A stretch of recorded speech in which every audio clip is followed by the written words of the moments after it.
2 new lipsticks, and an update on my mom. Stay tuned.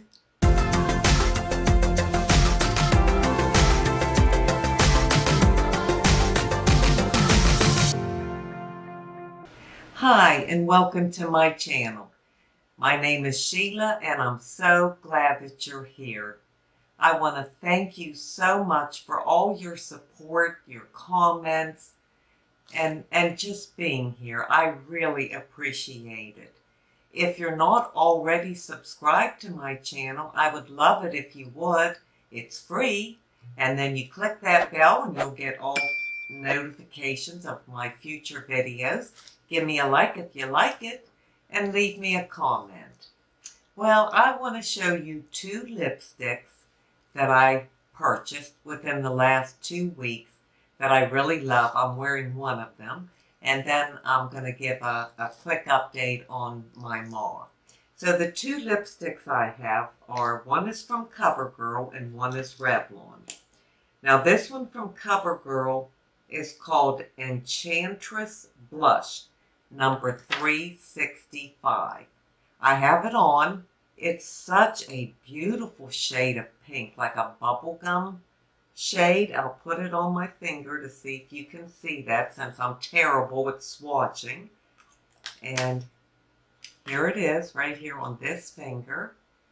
And I just love it. I got it off Amazon. I got both of these off Amazon. And one was $5.74, and the other one was $5 and something. And the other one is from Revlon, and it is called, oh boy, Primrose. Okay, Primrose. And it's a cream lipstick, and it's number 668. And here's what this one looks like. It's a softer pink. It has just a touch of lavender in it, but it's really pretty. So let me put that on this finger and see if you can see it. Here's that one. It's just a little more muted, and I like just that hint of lavender. It's like a lavender pink. Really pretty, so I'm happy with both of them. I really am having fun trying lipsticks now. You know, for somebody that didn't wear lipstick, I'm really enjoying trying different colors. And of course, pink is my favorite color. And I will wear it, you know, all year. I don't change my lipstick color in the fall or the winter because, you know, I'm afraid of color. And so I don't want anything dark on my lips. I'll stick with the, you know, the pinks and the peaches and things like that. So that's all I wanted to tell you and show you about my 2 lipsticks. And now I just want to give you a quick update on my mother. Those of you who have been with me know that she ended up in a rehab hospital. She's been there. It was a week Wednesday. And so she's still there. They had taken x-rays when she first got there and said nothing was broken. But she has had a new x-ray yesterday, and the doctor called me and said that there is a fracture. It's her left hip. It's where the hip meets the leg, and it's causing her a great deal of pain. And my mother doesn't complain, and she wouldn't tell you if she was in pain if you gave her $1 million, but it's very hard for her to hide because she moans and that when they try to move her around. There's nothing they can do about it, unfortunately, and they're going to give her stuff for pain. They just have to be very careful what they give her. It can't be too strong because of her age. She is still very frightened. She doesn't know where she is. And, you know, I can't even imagine being confused, not knowing where you're at, and then being blind. You can't even look at your surroundings. You're just sitting in a black hole all the time. I just can't even imagine that. It has caused her great anxiety, not being able to be with us. She does see Dave every day. He's the only one allowed in since he took her in that first day. It has to be the same person every day. So I can't go in and see her, but he does go every day and spends a couple hours with her. He'll go to her physical therapy with her, and he eats lunch with her and things like that. She also is having a problem with her blood pressure, which she never has, but it's been like 215, 210. The doctor told me yesterday they've only been able to get it down to 194, so they are concerned. When I took her blood pressure every day, it was between 127 and 130. But she's highly anxious in there and very afraid, and I guess pain, excuse me, can pain cause your blood pressure to rise?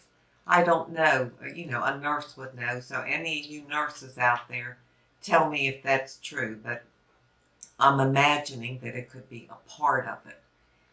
Now, she is going to be transported on Tuesday, next Tuesday.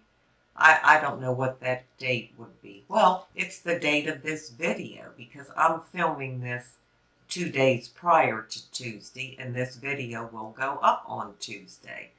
So today, then, she will be moved to a nursing home. They will transport her, and that was another wonderful blessing that this nursing home is a private nursing home, and it costs $10,000 a month. They have one little unit that's for Medicaid patients, but it's not a Medicaid facility, where the whole facility accepts Medicaid patients. They just have one unit, and she got in, and she's not on a waiting list. They have very few beds. Usually you're on a waiting list for months, but because she is transferring from the rehab hospital, and they have given a referral to this nursing home, she'll just go straight from the one place to the other. What a blessing that is for her. Just a tremendous blessing. And these two places, the rehab hospital and the nursing home, are just a mile from my house. So we're right here close to her. And the transport, we can't transport her. They would allow us, but because of her condition, we can't. And Medicare doesn't pay to transport you to a nursing home, so it would be private pay. Well, I was expecting $700-800. I had no idea, but that's what I assumed. And I called Shoreline, which is a transport company, and it's $47. Can you believe that? Wow, I'm just amazed. But anyhow, it's been a rough time for everybody. She is declining, being in pain, the high blood pressure. She's not eating, and she's always loved to eat and been a good eater. She's just not eating, and she's declining, and it's just so sad. I didn't get to talk to her for a week. I just talked to her for the first time 2 days ago on the phone.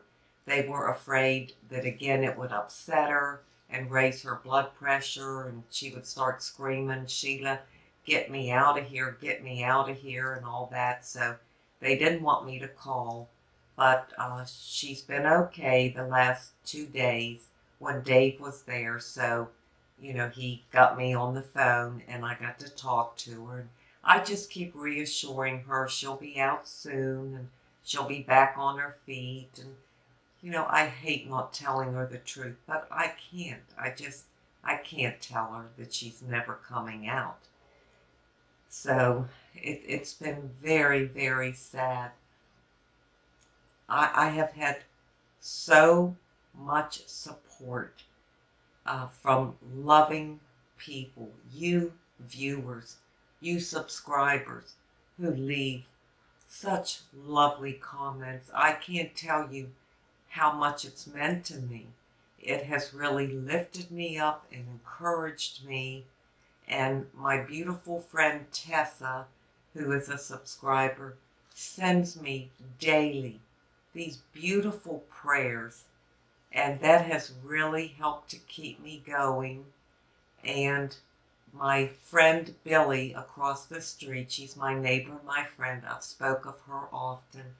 I talked to her this morning and I was in such a dilemma because when she goes from the rehab hospital to the nursing home has a 14-day quarantine period. So nobody can see her for 14 days. Dave can't go in, I can't go in, nobody. Can you imagine what she's going to feel like that we forgot about her? We left her. She has no idea where she is. She's with total strangers. That rips my heart out. I just can't even imagine that. And I was so upset about that. I just thought, well, then we're just going to bring her home. We're just going to bring her home because I am not going to have her be alone like that. And what if something happened to her? I wouldn't even be there. I couldn't be with my own mother to hold her hand or be with her if something happened to her. Isn't that just horrible? I mean, I just can't even think about it. So I talked to Billy and I told her, I don't know what to do. Should I bring her home? I know that's a mistake. I know she won't be safe. I know she needs 24-hour watching at all times. I know she's in pain. I know all the challenges. I mean, she'll be 95 in a few months. So I know that's not the best thing. But then how can I live with myself knowing that my mother is going to think we just threw her away and we're not even coming around or visiting or anything? And thankfully, Billy regrounded me and reminded me, Sheila, you gave this to God. You are trusting Him completely. He has worked all this out, and He did every step of the way perfectly. And she said, if this is part of His plan, you have to continue to trust Him. She may do fine for those 2 weeks, and then you'll be able to go in and see her, or she can come out and I could see her outside. But in those 2 weeks, if the Lord calls her home, then that's His plan. That's His timing. And I have to trust that and stay out of it. And I've done really well staying out of it. But when these things happen like this, it throws me for a loop. And then I just panic like, oh my gosh, what do? I can't let her be alone and not see either Dave or I. And thankfully, Billy reminded me that God is in control and He will work everything out to His perfect plan and to His glory. So I'm accepting that and just praying that I can stay strong to let things go the way they have to go. And that is very difficult to do. So anyhow, I have so much to share. I don't want to make this a long video. When I do my next What I Know For Sure video, I have a series that I do every so often, maybe once a month, once every 2 months, just whenever the Spirit moves me. And it's called What I Know For Sure. And I will have one coming up, and I will let you know about all the revelations I have had, all the things that God has revealed to me that have gotten me through this, that has increased my faith and my trust tremendously in leaps and bounds. And I'm looking forward to doing that video and sharing it with you all.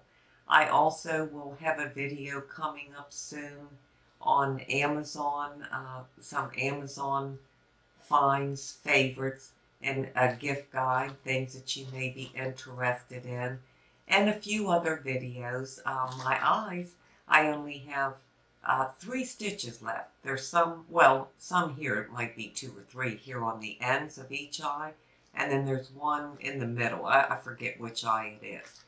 And that's it. So you can see I'll lower my eyes. They're looking better, you know, as far as the redness from the scar.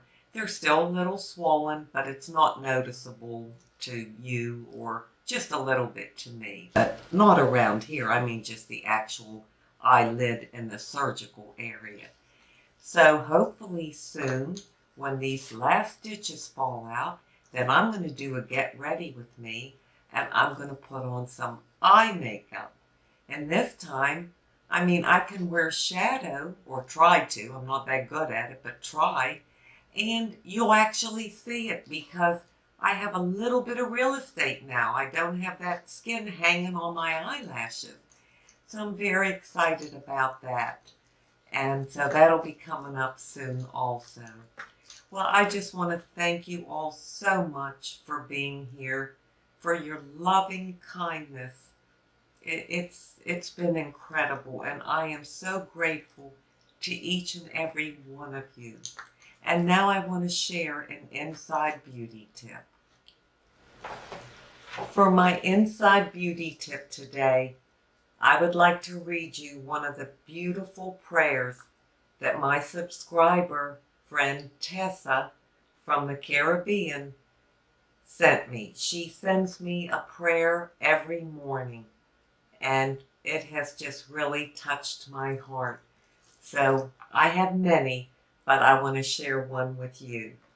And this one says, "Good morning. This is a brand new day. May God guide you every step of the way. May you feel loved and happy. May God help you to be calm, but most of all, protect you from harm." That's just one of them. They are beautiful, the prayers that she sends me, and I am so grateful for it. And I wanted to share that prayer with you because I pray it for you also, for each and every one of you, and how very special you are. So I want to thank you so much for spending this time with me. I truly do appreciate it.